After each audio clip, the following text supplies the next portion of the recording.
참 고마우신 우리 하나님의 은혜로 오늘도 생명을 연장시켜 이 비천한 종을 이 자리에 세워주셨습니다. 하나님의 은혜 가운데 오늘 새벽도 어제에 이어서 창세기 3장 13절 말씀부터 은혜 받겠습니다. 유튜브 방송을 시청하시는 우리 사랑하는 성도들과 세계 만민 여러분에게도 하나님의 은총이 충만하기를 간절히 축원합니다. 여호와 하나님이 여자에게 이르시되 내가 어찌하여 이렇게 하였느냐? 여자가 가로되 뱀이 나를 꿰므로 내가 먹었나이다. 아멘. 하와도 본을 어찌나 잘 보는지요. 옛날부터 나쁜 본을 참으로 잘 본다고 하죠. 남편이 자기 때문에 먹었노라고 핑계하니까 나는 말할 데 없는 줄 알고 하면서 뱀 저것이 먹으라 해서 먹었습니다. 이렇게 한 말은 자기가 인간이기를 포기한 행위. 인간은요, 만물을 지배해야 하고 뱀을 지배해야 하는데 인간이기를 포기한 것이지 않습니까? 하와는 무엇을 핑계했어요? 자연 환경을 핑계했지. 아담은 사회 환경을 핑계하고 하와는 자연 환경을 핑계하고. 그러니까 엄마 오늘은 너무너무 추워서 자꾸 아랫목에 들어가고 싶어서 들어갔더니 그만 잠에 눌러가지고 이렇게 핑계가 되시다. 왜 이렇게 공부를 못했느냐고 물으면 너무 졸려서 그만 잠자느라고. 우리도 얼마든지 공부할 수 있지요. 또 더워도 얼마든지 공부할 수도 있고요. 하나님께서 주신 자연 환경을 우리가 다스려야 하는데 짐승 때문에 죄에 빠졌다고 나가니 하나님 주신 사명을 완전히 포기해 버리는 것 아닙니까? 혹시나 이 방송을 시청하시는 분 중에서도 이런 핑계를 대시는 분이 있다면 회개하시기 바랍니다.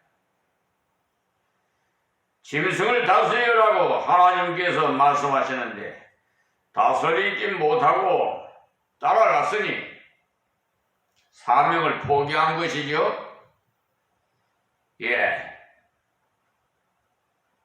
이 때문에 우리는 사회 환경이나 자연 환경을 핑계하지 마세요. 내가 사회 환경을 변화시켜 나가야 해요. 내 가정을 변화시켜 나가야 해요. 나 한 사람을 하나님께서 먼저 불러주셨어요. 내가 이 가정에 태양이 되리라. 하나님 앞에 기도하고 하나님 주시는 능력으로 만들어 나가면은 반드시 가정을 밝힐 수가 있어요. 할 수 없다, 할 수 없다. 저 여자가 저렇게 드세고 고집도 세니 기도 세고 그러나 성경은 온유한 자가 땅을 차지한다고 말씀하셨습니다. 상대가 거칠 때도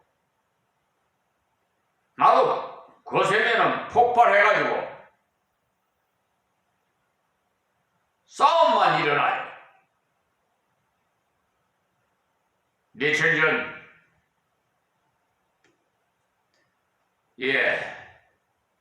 자동차 접차 사고가 있었는데 세상에 그 블랙박스가 만약에 없었다면은 그냥 덤태기 쓸 뻔했어요. 그냥 자기는 잘못이 없다는 거야. 그러니까 그냥 참 블랙박스 자동차에 그 만들어 주실 분 참 감사하고 또 달게 해주신 하나님께도 감사하고 그 블랙박스를 딱 관찰해 보면은 누가 잘못했는지 판명이 딱 되거든요. 그러니까 우리 보험회사에서 처리할 때 보상 책임자가 처음에는 쌍방이 어쩌고 저쩌고 해서 내가 그 파출소에서 블랙박스에 그 침을 파출소에 가가지고 순경이 가져가서 틀은 것을 내가 촬영을 했어요. 그래 그것을 보내줬더니 피해자네. 차가 가만히 있는데 그냥 앞으로 가버리니까 싹 앞을 긁히고 막 가버린 거죠. 그래서 보상가에서 자기들이 말 안 들으면 소송한다 그러더라고요. 피해 가해자한테. 자, 14절 말씀입니다. 여호와 하나님이 뱀에게 이르시되 네가 이렇게 하였으니 네가 모든 육축과 들의 모든 짐승보다 더욱 저주를 받아 배로 다니고 종신토록 흙을 먹을지니라. 아멘. 제가 이 말씀을 연구하면서 생각한데 그전에는 그러면은 뱀이 날아다녔나? 그런 생각이 들어요. 왜냐하면 이 말씀에 보면은 뱀에게 저주를 내렸어요. 하나님께서. 왜 저주를 내렸겠어요? 하와에게 선악과를 따먹지 말라는 것을 하나님 말씀 거짓말이다. 너도 그것을 먹으면 하나님같이 된다고 하니까 거짓말을 한 거 아니에요? 이 거짓말은 귀신의 앱이라고 했어요. 우리 믿는 하나님의 백성들은 거짓말 하지 말아야 돼요. 제가 간곡히 부탁드려요. 거짓말 하는 사람은 상대 안 해나.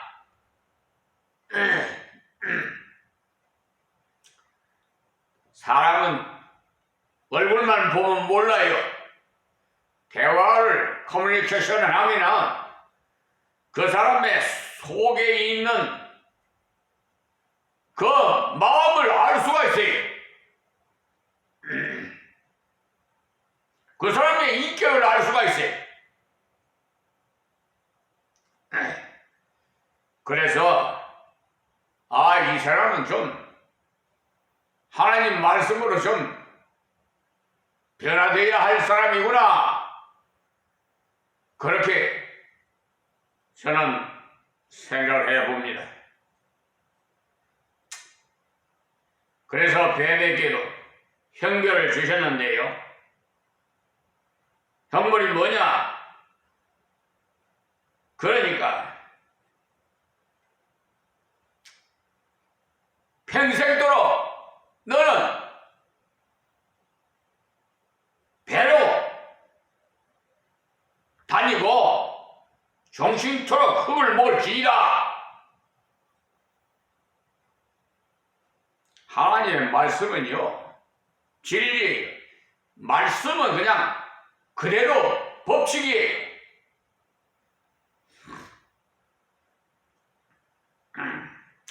세상 법정에서는 사사로이 법관들이 말이에요, 자기한테 좀 유익이 있다든지 정관예우로 말이에요,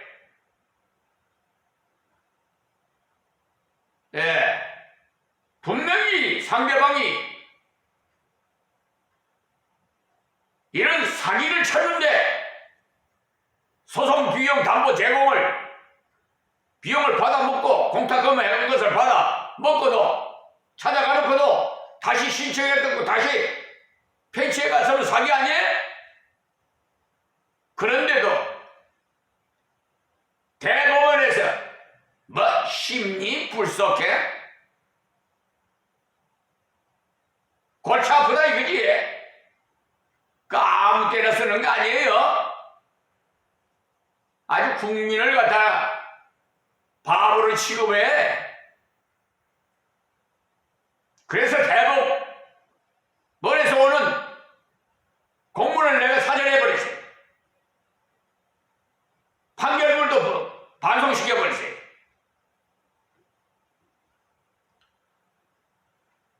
대법원에서는 상소에 의한 그 이유서에 바탕을 두고 심리를 해야 돼. 아주 말이야, 네? 양심도 없는 비양심적인 사람이 그런 자가 뭐 법관이라고 앉아가지고 뭐 재심 뭐 어쩌고 저쩌고 재심을, 그러니까 그 심리를 재심하라 이 말이야.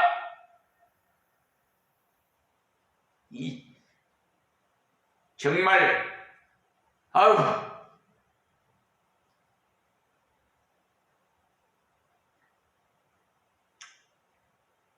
옛날 제가 십자가 지기 전에 젊었을 때 군대에서 있을 때 같은 정신 같으면은 벌써 큰 사고 나고도 다 그냥 어떤 수단과 방법을 가리지 않고 아주 그에 대한 대응 사고가 일어났을 거예요. 내가 심지어 판사들 보고도 법정에서 이게 재판이라고 하는 거냐고 고등법원에서 그랬어요. 내가 그랬더니 판사들 고개 푹 숙이고 할 말을 못해. 검사 앞에 가서도 이게 수사라고 하는 거냐고 했더니 법조문을 딱 대면서 하니까 아이고, 목사님이 더 우리보다 법을 더 잘하시니 보안 수사를 내리겠습니다. 아니 경찰이 보안 수사해갖고 그 검사 기소하겠어? 임시병통을 하는 것이지. 이시적으로 생각해봐요. 지금 경찰에서 검사 기소한다면 정말로 올바른 경찰이. 근데 대부분 보면은 말이야, 쇠바퀴 돌듯이 그 자리에 또 돌았어요. 그래서 배밖에 배를 다니고 흙을 먹겠다고 해서요. 흙이라는 것은 티끌이 입으로 마구 들어가겠다는 것인데 질질 기어다니니까 가장 비천한 존재가 되겠다는 말씀이에요. 뜻이란 말입니다. 그러니 내가 생각지 않아서 죄를 지었다 할지라도 그 대가를 다 지불해야 합니다. 분명히 서울중앙지방법원 또 항소법원 대법원 가담 관련된 자들 하나님께서 의로운 법정에 세워서 판결할 겁니다. 그러니 내가 생각지 않아서 죄를 지었다 할지라도요. 그러니까 모르게 나도 자신도 모르게 지은 죄를 말하는 거예요. 그것도 대가를 지불해야 된단 말이에요. 이 뱀이 사람을 유혹해서 죄를 짓게 하였기 때문에 가장 비천한 가장 저주스러운 동물이 된 것처럼 우리가 하나님의 말씀을 대적하고 걸어가면 가장 비천한 자리에 떨어집니다. 이렇게 핑계해야 되는 인간에게 하나님께서 어떤 은혜를 주셨는가? 다음 절에 가장 중요한 요절인데요. 우리가 죄인 되었을 때 주께서 우리를 사랑하셨다고 했어요. 로마서 5장 8절에. 그렇기 때문에 복음이에요. 우리가 열심히 일할 때 주께서 우리를 사랑하셨다면 보통인데요. 그것은 사실 원칙이지요. 열심히 일했더니 돈이 많이 생겼고 그것은 원칙이죠. 공부 잘했는데 칭찬받았다면 그것도 원칙이에요. 족속합니다. 그런데 하나님께서는 핑계하는 사람에게 긍휼로 대하셨어요. 하나님의 긍휼이 없었다면 우리는 이 땅에 아무도 존재할 수가 없어요.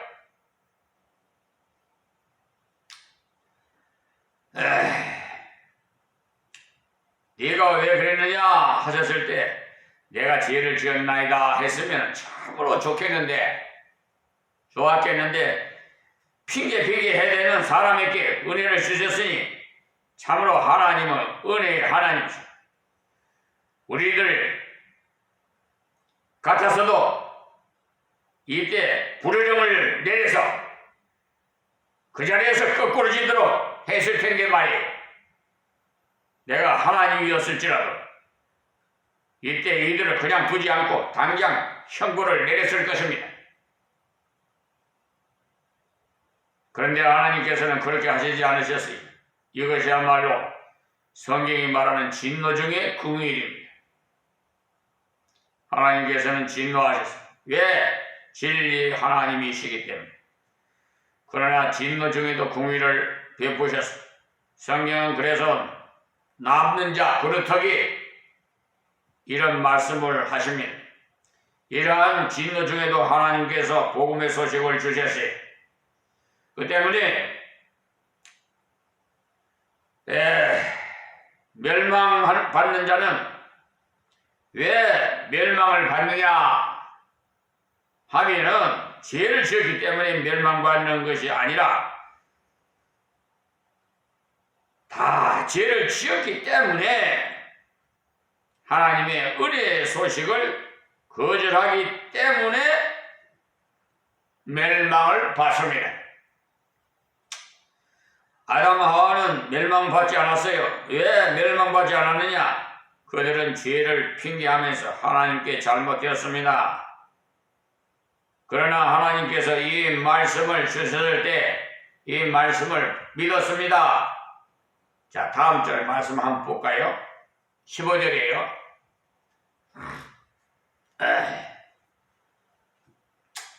내가 너로 여자와 원수가 되게 하고 했어요. 보십시오. 뱀 보고 하신 말씀이에요. 뱀 보고 하는 말씀이에요.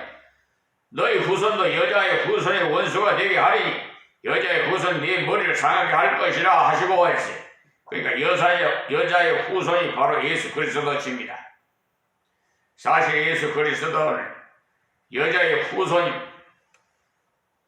왜냐하니까 예수님이 나시면 남자와 뭐 전혀 관계가 없어요.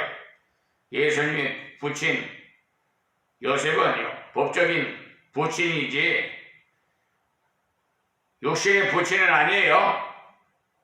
모친은 육신의 모친이, 그러나 부친은 호적상으로만 부친이, 그는 정말 여자의 후손이. 그런데 예수님이 어째서 무죄이냐 하면 성령으로 잉태되었기 때문에 무죄인 것입니다. 어떤 사람은요 말하기를 예수님은 남자의 관계없이 태어났기 때문에 죄가 없다고 말하는데 그런 것이 아니에요. 여자도 역시 죄인이 성령으로 잉태하셨기 때문에 그는 완전하신 분으로 태어나셨고 완전하게 사셨어요. 그 때문에 우리도 성령으로 거듭날 때 완전한 자로 하나님 앞에 인정받게 되는 거예요. 하나님께서 뱀을 심판하신 중에 여자와 원수가 되게 하셨는데 어떻게 원수가 됐느냐? 예수님 십자가에 돌아가실 때 다 이루었다고 말씀하셨죠. 그때 성전의 휘장이 위에서부터 아래로 쫙 찢어져 있어요.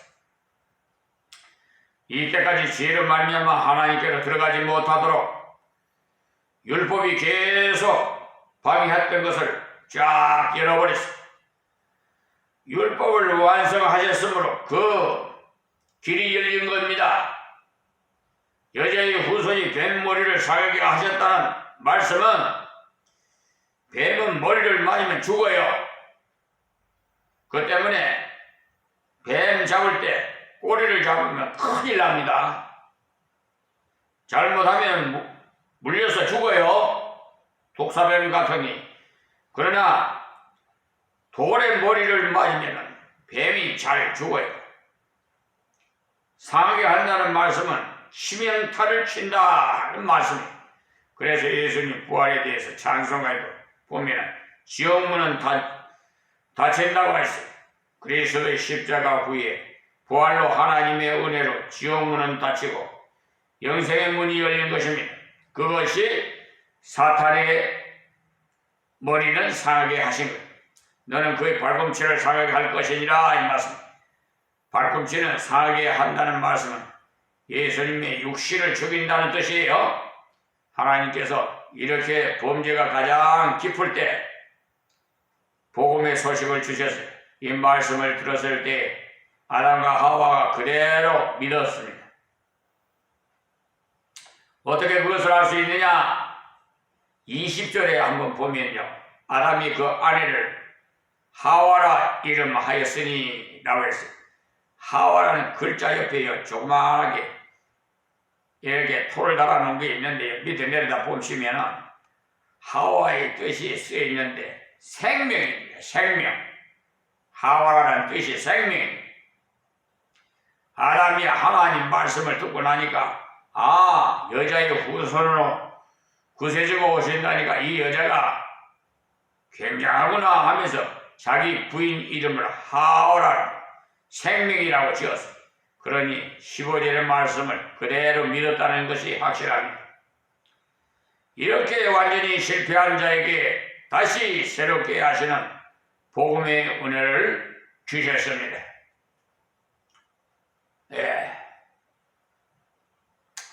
여기서 우리가 기억해야 되는 것은 하나님께서 내가 어디 있느냐, 그러니까 네가 어디 있느냐 하셨는데 그것은 죄의 종류를 물으신 것이 아니고 자신의 처지를 깨달아서 회개하도록 회개를 촉구하신다는 것을 말씀하시는 겁니다. 그러니 우리의 마음이 괴롭든지 우리의 생활에 문제가 생기든지 하면은 그것이 하나님께서 내게 회개하도록 주신 행편이라는 것을 기억을 해야 됩니다. 그리고 회개할 때는 핑계를 하지 마세요. 누구 때문에 환경 때문에 이런 말 내버려야 돼요. 하나님께서는 이렇게 저렇게 핑계하는 자를 기뻐하시지 않아요. 다 내 탓이다. 내 탓입니다. 아니 좀 자기 자신을 모든 것을 자기 자신에 의해서 일어나는 그 사건이지 자신이 이 세상에 없으면 그런 사건도 안 일어나네. 죄를 자각했거들날 그대로 내놓아야 죄를 자백해야 돼. 그대로 내놓을 때 하나님께서 은혜를 주세요. 잠언서 28장 13절에 말씀해 보면 죄를 숨기는 자는 행동치 못하나 죄를 자복하고 버리는 자는 불쌍히 여김을 받으리라 하세요. 첫째 죄를 자복하고 했는데 자복한 다음은 죄를 버렸다고 했어요. 죄를 자복하고 버리는 자는 불쌍히 여김을 받으리라고 하신 불쌍히 여김을 받는다는 말은 바로 은혜를 받으리라는 말씀입니다. 그러므로 우리는 말씀을 통해서든지 또 우리 자신의 마음 속에서 감동해 주시는 어떤 사건을 통해서든지 우리의 비참을 깨닫게 하실 때 내가 벗었음을 깨닫게 하실 때 내가 무능하다는 것을 깨닫게 하셨을 때 자백하십시오. 그리고 하나님께로 돌아가요. 여기서 또 한 가지 생각해야 되는 것은 사명을 생각하지 않고 환경을 바라보면 반드시 불평이 생긴다는 것을 말해주고 있습니다. 여러분이 가난한 환경에서 살고 있습니까? 하나님께서 가난을 정복하는 것을 배우게 하시려고 가난을 주신 거예요. 내 몸이 약합니까? 하나님 앞에서 열심히 노력해서 강하게 되는 방법을 배우시기 바랍니다. 가만히 보면 사람들이 현재의 형편을 불평하고 해결을 보려고 합니다. 불평한다고 해결되지 않아요. 하나님께서는 우리에게 현재의 형편을 받아들여서 변화시켜 나가야 하는 사명을 주셨다는 사실을 잊어서는 안 되겠습니다. 마지막으로 오늘 말씀 중에 제일 중요한 15절의 말씀에서 이런 죄인에게 하나님께서 은혜의 말씀을 주셨다. 여인의 후손이 온다는 것은 무엇을 말해주느냐? 바로 네가 벗었다는 것을 깨닫을 때도 여인의 후손을 생각해라. 네 부족을 깨닫을 때도 여인의 후손을 생각해라.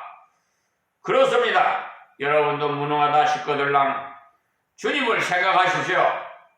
내가 내 힘으로는 해보려고 해도 안 되는구나. 그것을 깨달았거든요.